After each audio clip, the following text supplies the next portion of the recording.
बिहार में अब एक नई सियासी उठापटक होने वाली है। अभी बहुत ही शुरुआती चरण की बात मैं कह रहा हूं, लेकिन आने वाले दिनों में इसका प्रभाव आप देख पाएंगे। जी हाँ, बिहार में जो 40 सांसद हैं, अब उनकी संख्या बढ़कर के 60 होने वाली है।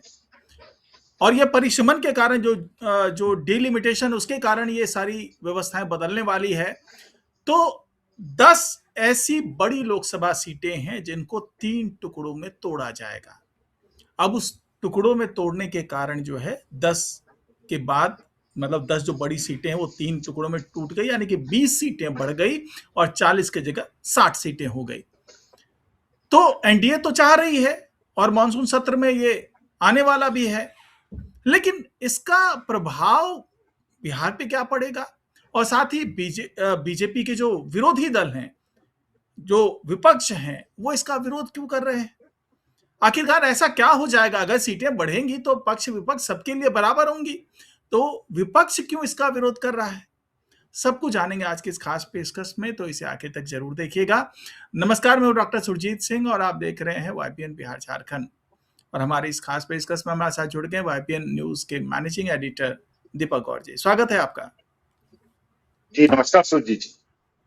नमस्कार। अब जो सामने दिख रहा है उसके बारे में यह भी कहा जा रहा है कि भाई जो महिला आरक्षण का प्रावधान लागू किया जाएगा, उसकी व्यवस्था की जा रही है, इसलिए सीटें बढ़ा दी गई। और कुल मिलाकर के बिहार पर, अगर हम केवल बात बिहार की कर रहे हैं, तो उस पर जो सियासी प्रभाव आने वाला है, सियासी उथल पुथल जो शुरू हो गई है, वो किस तरह की आपको नजर आ रही है? जी सुरजीत जी, देखिए हम अपने दर्शकों को पहले बिहार के इस परिप्रेक्ष्य में परिसीमन के जो सीटों का विस्तार होता हुआ नजर आएगा, उसे इतर थोड़ा और पीछे लेके चले और बताएं कि आखिर ये परिसीमन क्यों जरूरी हो गया था। आखिर क्या जो दक्षिण के राज्य थे और जो उत्तर भारत के राज्य थे, उन लोगों के बीच किस चीज का एक विवाद लगातार जारी था और क्यों परिसीमन पिछले दिन कुछ विवाद में गिरा। तो हम पहले तो ये बता दें कि प्रधानमंत्री की आर्थिक सलाहकार परिषद के जो नए वर्किंग ड्राफ्ट है, उसके अनुसार अब जो हमारे लोकसभा में 543 जो सीटें हैं, उनको बढ़ाकर अब 815 सीटें करने का एक प्रस्ताव जो है इस ड्राफ्ट में तैयार किया गया। और इसी ड्राफ्ट के तहत अलग अलग इलाकों, मतलब प्रदेश के राज्यों का अलग अलग वर्गीकरण किया गया है। इस नई व्यवस्था के तहत अब 281 नई सीटें लोकसभा में जुड़ जाएंगी। अब ये जो 281 नई सीटें हैं, उसमें अगर आंकड़ों को देखें तो जो 373 सीटें हैं, 373 सीटें ऐसी हैं जहां किसी तरह की छेड़छाड़ नहीं की जा रही है। 373 लोकसभा सीटों की मैं बात कर रहा हूं। और इसके इतर 59 यानी 59 ऐसी सीटें हैं जो लोकसभा सीट को 2 हिस्सों में बांट दिया जा रहा है। ऐसी लोकसभा सीटें जिनको 2 हिस्सों में बांटा जा रहा है और 111 ऐसी सीटें हैं जिनको 3 हिस्सों में बांटा जा रहा है। अब देखिए ये बांटने का क्रम क्यों आया, तो लगातार ये बातें पिछले लंबे समय से आई कि पिछले 50 सालों में भारत की जो जनसंख्या है वो बहुत तेजी से बढ़ी है, लेकिन वो समान हर राज्य में नहीं बढ़ी है। अगर उत्तर भारत के कुछ राज्यों की बात करें तो उत्तर भारत की जो राज्य हैं वहां वो जनसंख्या कई जगह 170%, 180% की उससे भी बढ़ी है। जबकि अगर हम दक्षिण के कुछ राज्यों की बात करें तो वहां 80, 90 और कुछ उसमें 100 के आसपास की रेशो से ये बढ़ती हुई नजर आई, 100% से बढ़ती नजर आई। तो जब परिसीमन का मुद्दा आया और जब इस तरह की बातें आई कि अब लोकसभा सीटें बढ़नी चाहिए, तो साउथ का, दक्षिण का लगातार ये कहना था कि इसको जनसंख्या के आधार पर ना किया जाए, जनसंख्या के आधार पर ना किया जाए, इसके और मानक रखे जाए, क्योंकि हमारे यहां तो जनसंख्या पहले से कम है और अगर जनसंख्या के आधार पर करेंगे तो दक्षिण की जो लोकसभा सीटें होंगी वो कम हो जाएंगी और उत्तर भारत, जहां कि जो कुछ राज्य जैसे राजस्थान हुआ, बिहार हुआ, उत्तर प्रदेश हुआ, मध्य प्रदेश हुआ, ये जो 4 बड़े राज्य हैं, इन बड़े राज्यों में सीटें ज्यादा चली जाएंगी। तो वो इसको कहीं ना कहीं डिसबैलेंस मानते थे और इसका उन्होंने लगातार विरोध किया था। तो इसको लेकर लगातार समीक्षा बैठकें हुई और इसके बाद 2009 से लेके 2024 तक के जो मतदान का क्या कहते हैं, जो एक एक जो रुझान जो सामने आया कि किस तरह का मतदान हुआ।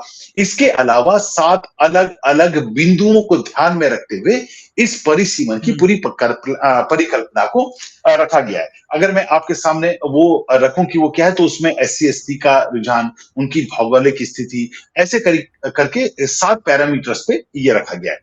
अब ये पूरा विवाद, विवाद नहीं बोलेंगे इसे, ये जो पूरा विवाद पुराना बनता हुआ नजर आ रहा था, इस पे संयुक्त साझेदारी करके, संयुक्त रूप से आपस में अंडरस्टैंडिंग करते हुए ये तय हुआ कि इन मानकों के आधार पर अब नया परिसीमन होगा और इस परिसीमन के आधार पर अब इस तरह से सीटें बटेंगी, जिस पर अब ऐसा माना जा रहा है कि मौन स्वीकृति लगभग लगभग सभी राज्यों की है, क्योंकि उसमें जनसंख्या ही नहीं है, उसमें अनुसूचित जाति का कितना विस्तार है, SC/ST का क्या है, भाषा ही क्या है, क्योंकि भाषा बदल जाने से भी कई कॉन्स्टिट्यूंसी का बड़ा खेल है कि आधा, एक कॉन्स्टिट्यूंसी में आधा क्षेत्र जो है वो कोई दूसरी बोली बोलता है, दूसरे में कोई दूसरी बोली बोलता है। इस तरह से उसका पूरा विभाजन किया। अब आते हैं अपने बिहार पर। तो बिहार के 10 ऐसे कॉन्स्टिट्यूंसी हैं जिनको 3-3 हिस्सों में बांटा जा रहा है। और अगर इनकी बात करें तो इसमें एक हो गया मधुबनी, सारण, मुंगेर, पटना साहिब, आरा, बेगूसराय, दरभंगा, मधुबनी, महाराजगंज और झंझारपुर। अब इन जो 10 सीटें हैं, इन 10 सीटों को तीन मतलब अभी एक के बजाय इनको 3 हिस्सों में बांट दिया जाएगा और अब इन 10 सीटों पर यानी अब 20 ज्यादा सांसद निकल कर आएंगे। तो ऐसे करके वो जो 40 की संख्या थी अब वो 60 की संख्या में तब्दील होती हुई नजर आई। तो ये मतलब एक अपने दर्शकों को बताने के लिए पूरा एक वो था कि किस तरह से क्यों रखा गया, क्यों परिसीमन हुआ, कितने का आंकड़ा है, वो कितना बढ़ने जा रहा है, वो क्यों बढ़ाया जा रहा है। और इसमें भी जो 33% की बात आ रही है कि 33% हिस्सेदारी सदन में, यानी कि 272 सीटों की 272 सीटें अब महिलाओं के लिए आरक्षित हो जाएंगी लोकसभा की, जिस तरह से इन्होंने जो नया ड्राफ्ट बनाया उसमें जो है। तो ये अभी तक का एक पूरा जो प्रारूप है ये मैंने अभी रखने की कोशिश करी। जी सुजीत जी। अब देखिए इसमें क्या होता है कि जो दक्षिण भारत के लोग हैं, वहाँ की जो राजनीतिक पार्टी है, वो ये कहती है कि भैया जनसंख्या के आधार पे नहीं होना चाहिए, क्षेत्र के आधार पर होना चाहिए। अब कहते ही हैं जो चाहे वो सांसद हो, विधायक हो, जो भी हो, उसे जनप्रतिनिधि कहते हैं। तो जहाँ जन है, वहाँ पे प्रतिनिधि आएगा। जब जन की संख्या डिसाइड की जा रही है, तो उसी के हिसाब से प्रतिनिधि भी डिसाइड होंगे। तो जब जन उत्तर भारत में ज्यादा है, तो यहाँ प्रतिनिधि भी ज्यादा चाहिए होंगे। तो इसी परिकल्पना के आधार पर परिसीमन, और ऐसा तो है नहीं कि अपने मन से कुछ गढ़ लिया गया, परिसीमन की जो भी व्याख्या की गई किस आधार पर, वो सब संविधान का अंग है। तो उसी के हिसाब से यहाँ पर सारी व्यवस्था होती नजर आ रही है। तो इसका पहली बात तो विरोध नहीं होना चाहिए। लेकिन सवाल ये उठता है कि जो विपक्ष के लोग कहते हैं, वो यही कहते हैं कि चूंकि जो दक्षिण भारत है, वहां पर बीजेपी की पकड़ ज्यादा नहीं है, इसकी पकड़ हिंदी भाषी क्षेत्रों में है, उत्तर भारत में ज्यादा इनकी पकड़ है। तो इसी को ध्यान में रखते हुए बीजेपी ने कहा कि भाई ऐसा कर लेते हैं कि उत्तर भारत में संख्या बढ़ा देते हैं, दक्षिण भारत में कम रखते हैं। इससे क्या होगा कि कोई भी प्रस्ताव पारित कराना हो लोकसभा में, तो वहां पर 2/3 बहुमत के आधार पर कई चीजें पारित हो जाएगी, संविधान में संशोधन हो जाएगा, सब कुछ हो जाएगा, सब कुछ इसी से जुड़ा हुआ है। तो ऐसी स्थिति में अब जाहिर सी बात है कि विपक्ष के पेट में दर्द तो होगा, और खास करके जो दक्षिण भारत से जुड़े हुए जो पार्टीज हैं, उनको तो दर्द होगा कि भाई ये तो अब मनमानी हो जाएगी, दक्षिण भारत के हितों की अनदेखी की जाएगी, जो चाहेंगे ये लोग धड़ल्ले से कर लेंगे। लेकिन ये तो दक्षिण भारत की व्यथा समझ में आती है। अब यहाँ पे जो विपक्ष में बैठे हैं, चाहे वो कांग्रेस हो, चाहे वो आरजेडी हो, चाहे वो जो दूसरे पार्टीज हैं, उनको क्या दिक्कत हो रही है, क्यों वो नहीं चाहते कि इस तरह से हो? क्योंकि भाई यहाँ पे भागीदारी तो बिहार की बढ़ रही है, और जैसे एनडीए लोग अपने उम्मीदवार उतारेंगे, एनडीए उतारेगा, वैसे उसी तरीके से भाई दूसरे भी इंडिया ब्लॉक वाले भी उतारेंगे। तो इसमें दिक्कत कहाँ हो रही है, ये समझ से परे है। इसको थोड़ा सा समझाने की कोशिश कीजिए। जी, बिल्कुल, बिल्कुल, बिल्कुल। देखिए ये इसका जवाब देने से पहले मैं एक छोटा-सा और इसमें ऐड ऑन करना चाहूँगा कि अभी तक हाँ, जो पूरे देश में 33 लाख लोगों पर एक सांसद जो है, वो राजस्थान का आंकड़ा है। राजस्थान का जो आंकड़ा है और वहाँ की जो लोकसभा सीटें हैं, उसके अकॉर्डिंगली 33 लाख लोगों पर एक सांसद है। दूसरे नंबर हाँ, पर बिहार आता है, जहाँ 31 लाख लोगों पर एक सांसद है। और उसके बाद यूपी भी आता है, जहां शायद उसका आंकड़ा जो है, अगर मैं सही निकाल पाया तो शायद 28 लाख लोगों के ऊपर जी हाँ, 30 लाख लोग हैं, 28 से 30 लाख लोगों के ऊपर एक सांसद है। अब ये जबकि जबकि अगर हम पॉपुलेशन को और सीटों को इनको डिवाइड करें तो करीबन 24 लाख से 25 लाख लोगों के ऊपर एक सांसद होना चाहिए। तो एक आंकड़ा ये बताता है कि बिहार में वैसे भी जो है 9 से 10 सांसदों की और जरूरत थी पॉपुलेशन के ही हिसाब से अगर बात करें। लेकिन अब आपने जो सवाल पूछा कि ये जो सियासी दर्द है, ये दर्द क्यों हो रहा है? क्यों? क्योंकि बहुत सारे जो 7 पैरामीटर थे, जिसमें जिसमें मैं अगर उसका भी वो बता दूं तो उसमें भौगोलिक आकार, शहरी आबादी का घनत्व, एससी एसटी की जनसंख्या, भाषाई विविधता, जनजाति की जनसंख्या और भाषाई विविधता, ऐसे मतलब ये पैरामीटर थे। इसके आधार पर अब ये पूरा परिसीमन का नया खेल हो रहा है। लेकिन आप देखिए, जो 10 सीटें जो 3 टुकड़ों में बांटने की बात हो रही है, उन 10 सीटों का अगर हम असेसमेंट करें, अगर हम उसके एनालिटिक्स निकालें, तो आप लगातार देखेंगे कि 10 में से कितनी सीटें ऐसी हैं जहां पहले से वो बीजेपी के उसमें है।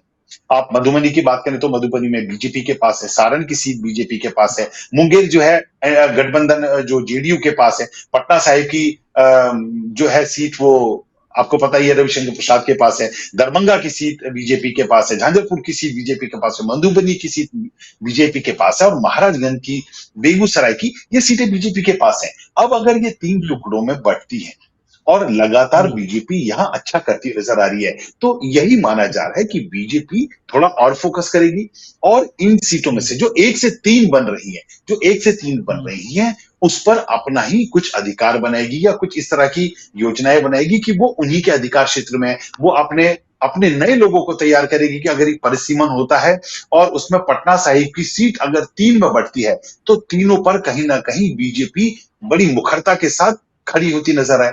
और इस पूरे परिसीमन के खेले में होगा ये कि अभी तक अगर फॉर एग्जाम्पल अगर बीजेपी के पास 40 में से जो है, मैं अभी वो आंकड़ा मिस कर रहा हूं कि बीजेपी के पास कितनी है, अगर वो आंकड़ा 17 का है या 12 का है, तो वो 17 सीटें जो एनडीए के पास आ रही हैं वो एकदम से पहुंचकर 34-35 पे जा सकती है।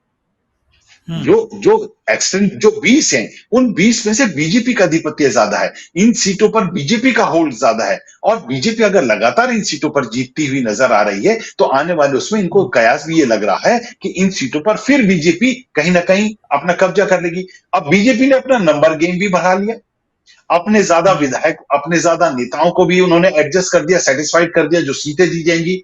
लेकिन हमारा क्या होगा? जैसे राजद है, राजद लगातार जो है वो हाशिए की तरफ धकेलती हुई नजर आ रही है। आप देखिए बांकीपुर सीट में उन्होंने बाकायदा प्रशांत किशोर को सपोर्ट करने से मना कर दिया और उन्होंने अपना कैंडिडेट उतार दिया है।